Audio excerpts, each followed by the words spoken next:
I like this channel a lot. I've watched, damn, this still got no views. I've watched some of their videos before. And there's a lot about skating, jackass, BAM, skaters becoming celebrities, like that kind of stuff. My name is Earl. BAM, Coach Frank, Johnny Knoxville, Rob Dyrdek. There's some really good videos on the channel, but I have never watched this one. Skate to Screen, pro skateboarders that tried acting. I feel like that could be interesting. I feel like we can see which pro skateboarders tried acting. I know Chad Muska was in Entourage. If you ever watched that show, the Mark Wahlberg show, he was in Entourage as like a surfer guy. I always thought that was kind of funny. But let's see, skaters that tried acting. Have you ever sat down and watched a TV show or movie that is seemingly not related to skateboarding in any way, but all of a sudden a pro skater appears on your screen? Today's episode is the first in a series where I'll be highlighting professional skateboarders who have flexed their acting chops in various forms of media. Obviously, anything that is a bit too on the so like being in the skate movie does barely count. Nose won't be covered here. Like nobody's surprised to see Bucky Lasek in the movie Grind, for example. With that being said, let's start off with a movie from the Conjuring universe of horror films. Wait, was that P-Rod? Yes, Chad Muska dated Paris Hilton. I used to have that as my phone wallpaper. I thought it was a funny photo. For example. With that being said, let's start off with a movie from the Conjuring universe of horror. You might not know P-Rod's dad is actually a famous comedian. He's like relatively well known, and his name is also Paul Rodriguez. Films featuring an appearance from one of the greatest street skaters to ever do it, Paul Rodriguez.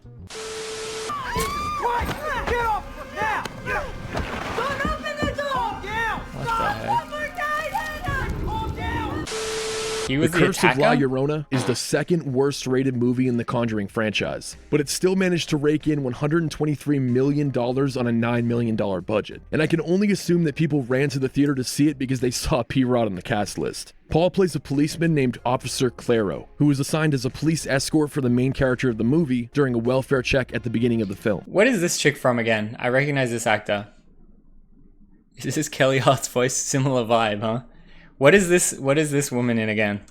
Who was assigned as a police escort Freaks and Geeks, for the main character of the movie. Got it in one, damn. At the beginning of the film.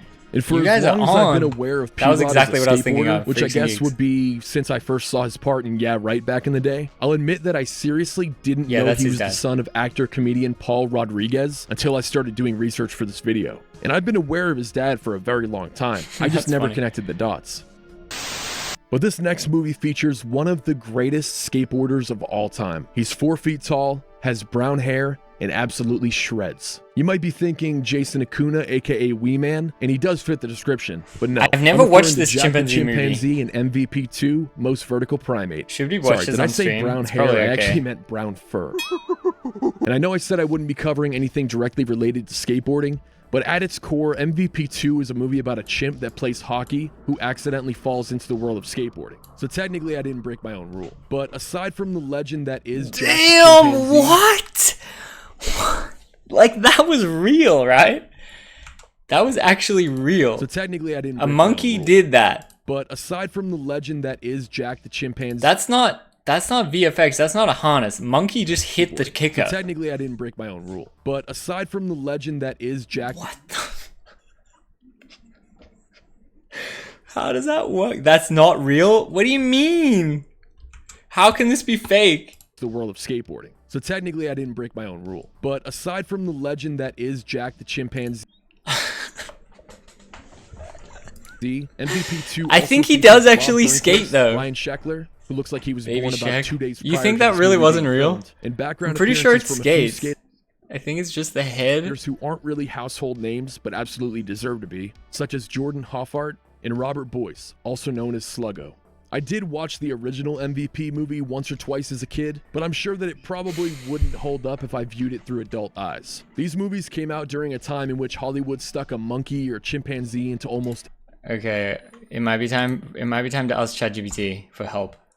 Are you sure that the monkey doesn't actually skate? I swear the monkey does skate.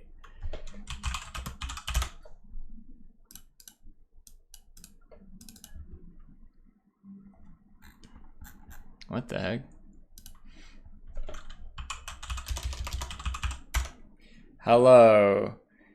In the movie MVP 2, is the monkey actually skateboarding at all?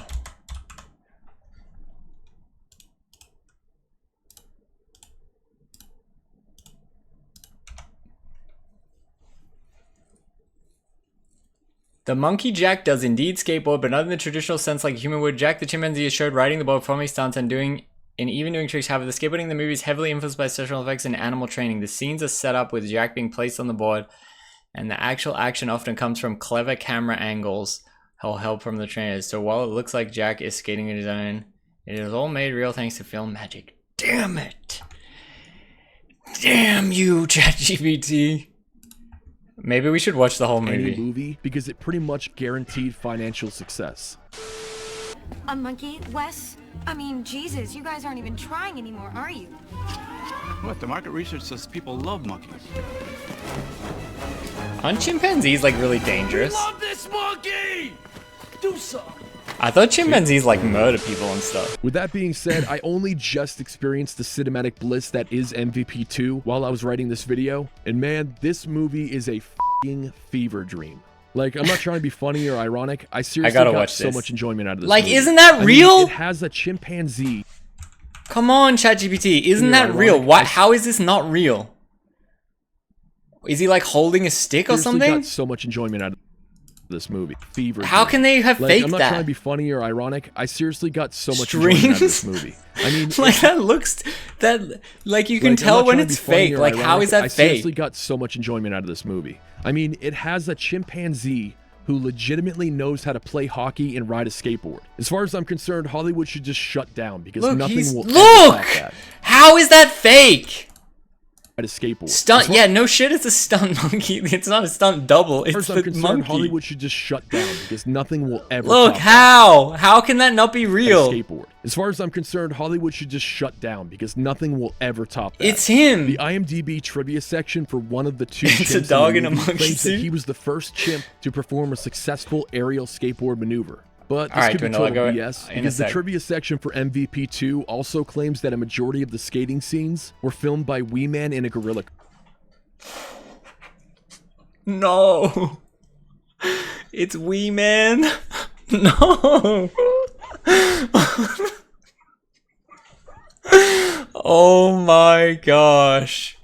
It's Wee Man. I mean, that's a good gig for Wee Man. This could be total BS because the trivia section for MVP 2 looks so good. Also claims that a majority of the skating scenes were filmed by Wee Man in a gorilla costume. If I ever meet Wee Man, I gotta ask him that. Alongside the joke I made earlier, but I haven't found any evidence to support this claim. And I was being serious when I said that I enjoyed this movie, but take away the chimpanzees on skateboards, and this would be a very mediocre film. Aside from Bob Burnquist's amazing vert session towards the end of the movie. How old is Wee Man? He's gotta be at least 40. Nowadays, pretty much every comedy film is done. Okay, let's see this thing dwindle saying, is it more of the monkey skating?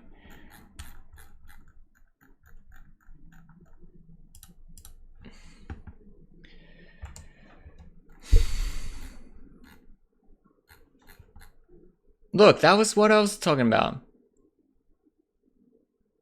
You're telling me that's Wee Man? What? Snowboard? They really love the chimps. I had a lot of respect for the chimps. You have to...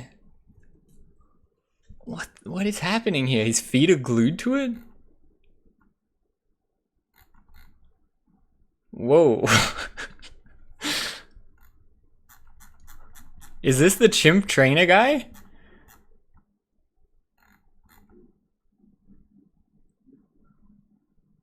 Throughout the movie, Jack seems to have a pretty good handle on skating and shown carving balls, dropping in on makeshift ramps, and hitting a full-blown vert ramp. We were curious how comfortable it was on the board. Dan the Animal Man. Dan was part of the official animal training team Going Ape that worked on the film. We found his personal website, and just an email away, we were able to get him on the phone. Okay. Alright, ask him questions about the skating. Tiger King. A monkey is the easiest animal to train. I wouldn't say they're easy. I would say that anatomically the chimp is one animal that lends itself to being anthropomorphized.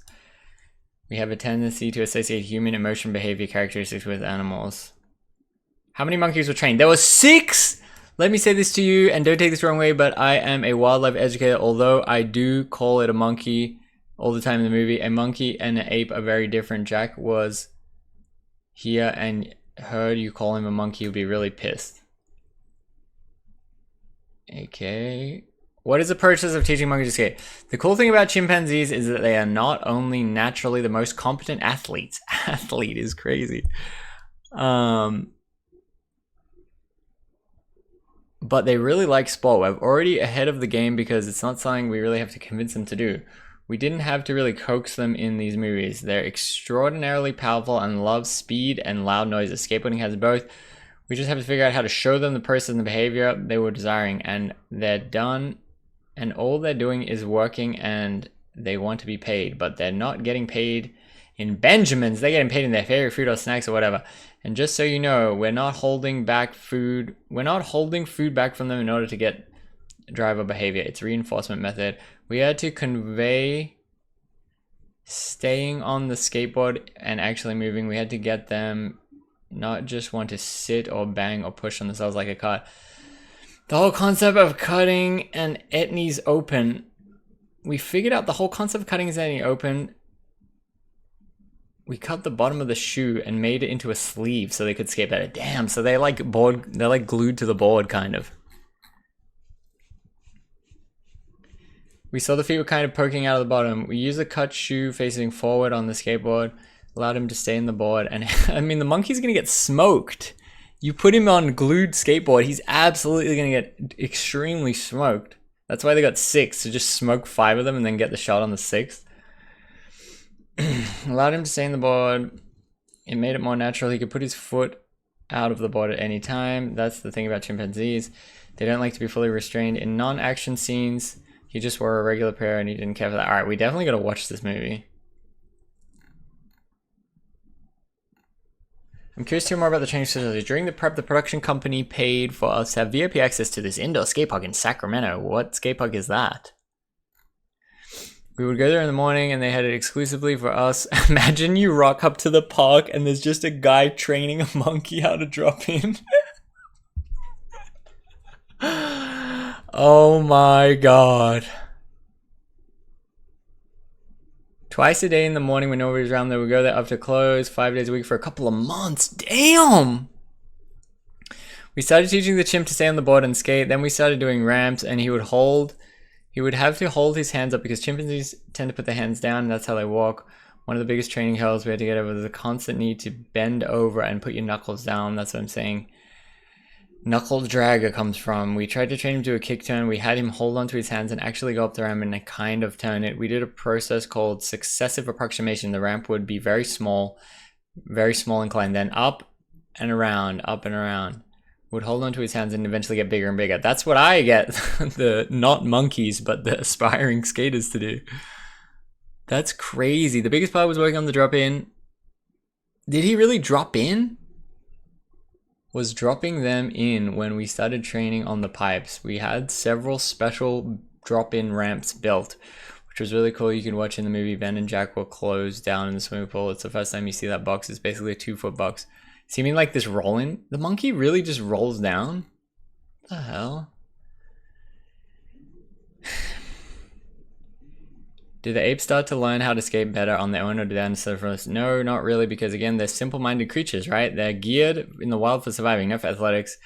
All the skating you see is pieced together. I can't tell him, okay, you're gonna drop in, and then I want you to go down and do a kickflip and blah, blah, blah. Yo, that's crazy. I think we gotta watch this movie at some point. Alright, I think I've had enough of that there. Let's keep going on this thing. Absolutely insane.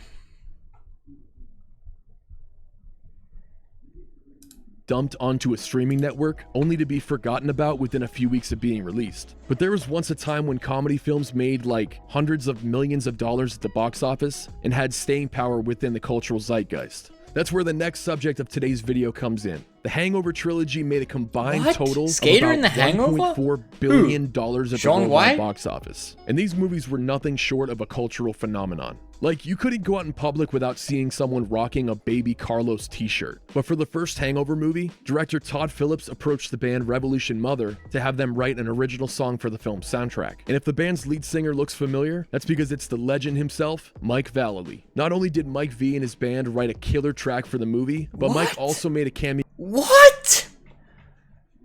How did I not know that? Cameo as Nico. Not only did Mike V and his band write a killer track for the movie, but Mike also made a cameo as Nico, who tosses tuxedos at the guys while they're rushing to Doug's wedding. No way, I didn't know that. I've honestly seen the first 2 Hangover movies a bunch of times, but I haven't watched the 3rd film since, well, right after it came out. Was that in Hangover 1? Mike made a return as the same character in the Hangover 3, where he made I don't think I ever watched 2 or 3. Towards the beginning of the film. And some of you might be scratching your heads wondering how Mike even got involved with this movie in the first place. But the director of all 3 Hangover movies, Are we mad about that? has a career that is deeply rooted in punk rock. He made his first big splash with the documentary called Hate It, Gigi Allen and the Murder Junkies. And even though Revolution Mother is more of a hard rock band, Mike also fronts a band called Mike V and the Rats, which you might have heard on the soundtrack for both of the Tony Hawk's Underground games. I have a lot of material to work with on this series of videos, but not everything is worth devoting an entire chunk of an episode to, so I'm going to do a lightning round consisting of 3 topics before we get to the final segment of today's episode. Starting off with the completely unnecessary 2015 remake of the 1991 classic Point Break. Bob Burnquist makes a quick cameo during the yacht party scene, and Eric Costin makes an appearance during the Alps party scene. And this remake... Wait, that was all just side portal of Costin? And Eric Costin makes an appearance during the Alps party scene. And this remake wasn't like insultingly bad or anything, but the original movie is literally a master class of the action genre that didn't need to be remade. Next up, a famous poet by the name of Frederick Allen Mayne III once stated, "It's just one of those days where you don't want to wake up. Everything is everybody sucks." That poet is better known as Fred Durst, frontman for Limp Bizkit, and the music video for the song Break Stuff had literally dozens of cameos. But one of my favorite vert skaters of all time, Bucky Lasek, made an appearance in the video along with a very young Riley Hawk.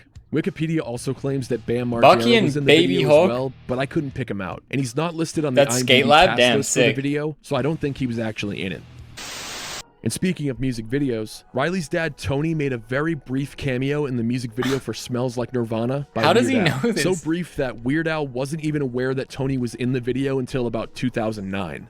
And this is a perfect segue because we can finally talk about Tony Hawk's role on CSI Miami in the Season 3 episode titled Game Over. The episode also features cameos by Andy McDonald and Brian Howard. I've seen a bunch of these police procedural drama shows. I mean, who hasn't?